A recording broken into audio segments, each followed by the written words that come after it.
हम सबने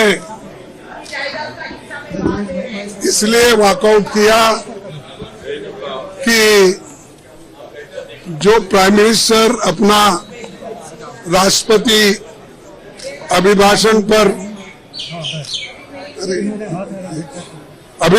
पर जो भाषण दे रहे थे, उन्होंने कुछ गलत बातें सदन को बताई, गलत झूठ। और उनकी आदत है कि झूठ बोलना, लोगों को भ्रमित करना और जो सत्य के जो विरोध में बात करना, ये उनकी आदत है। और मैंने सिर्फ उनको इतना ही पूछा कि जब वो संविधान के बारे में बोले कि आज लोग संविधान के लिए बचाने के लिए डंडोरा पीट रहे हैं, ऐसी बात उन्होंने कही। तो हमने ये कहा, देखो संविधान तो आप नहीं बनाए, संविधान के आप विरोधी थे, इसीलिए मैं वो क्लैरिफाई करना चाहता हूं कि कौन संविधान के फॉर थे, कौन संविधान के खिलाफ थे, किसने संविधान बनाया, किसने संविधान के खिलाफ बात किया, वो मैं उनके सामने रखना चाहता था। मैं ये रखना चाहता था कि उन्हीं के पेपर में आरएसएस के जो मुखपत्र है ऑर्गेनाइजर 30 नवंबर 1949 में अंक में संपादकीय में लिखा था। ये ऑर्गेनाइजर तो ऑथेंटिक पेपर है उनका, ये उनका ऑफिशियल पेपर है। उसमें ये लिखा गया था, भारत के इस नए संविधान की सबसे बुरी बात यह है कि इसमें भारतीय कुछ भी नहीं है।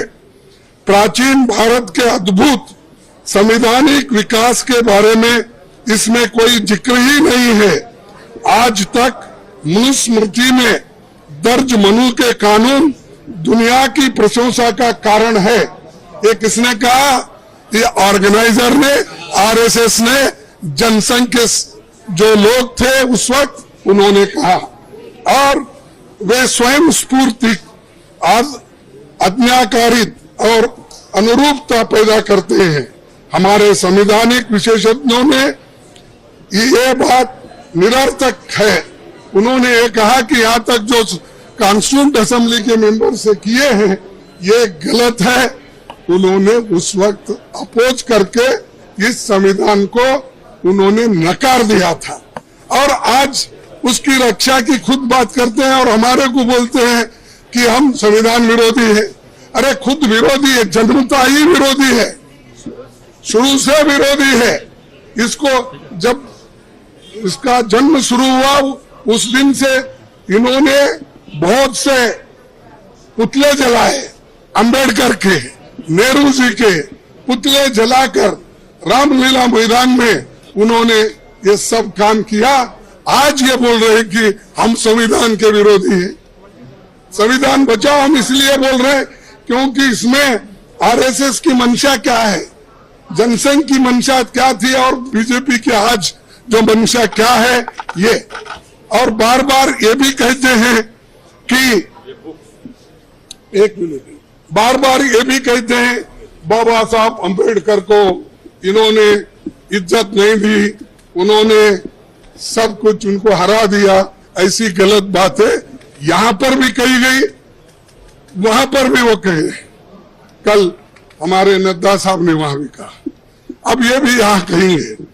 फिर भी मैं आपको बताना चाहता हूं, ड्राफ्टिंग कमेटी के चेयरमैन बाबा साहब अंबेडकर ने अपने शब्दों में ये कहा है कि मुझे बहुत आश्चर्य हुआ था जब प्रारूप समिति ने मुझे अपना अध्यक्ष चुना। सुन रहे आप? समिति में मुझसे बड़े, मुझसे बेहतर और मुझसे सक्षम लोग थे।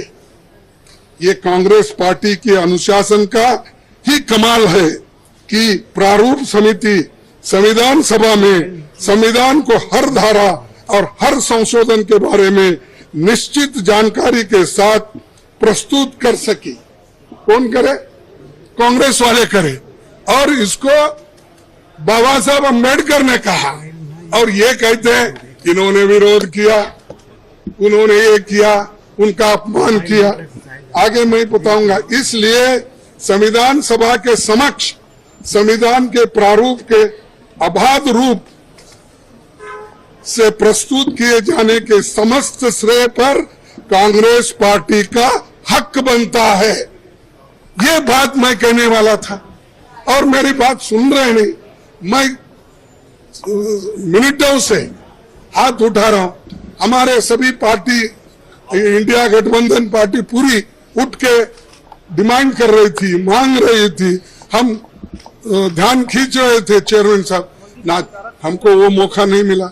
मैं फिर प्रधानमंत्री से खुद रिक्वेस्ट किया, 1 बार 2 बार 3 बार, लेकिन उन्होंने भी उसको नकार दिया। मैं जो झूठ बातें उन्होंने बोली है ये पूरे मेरे पास है।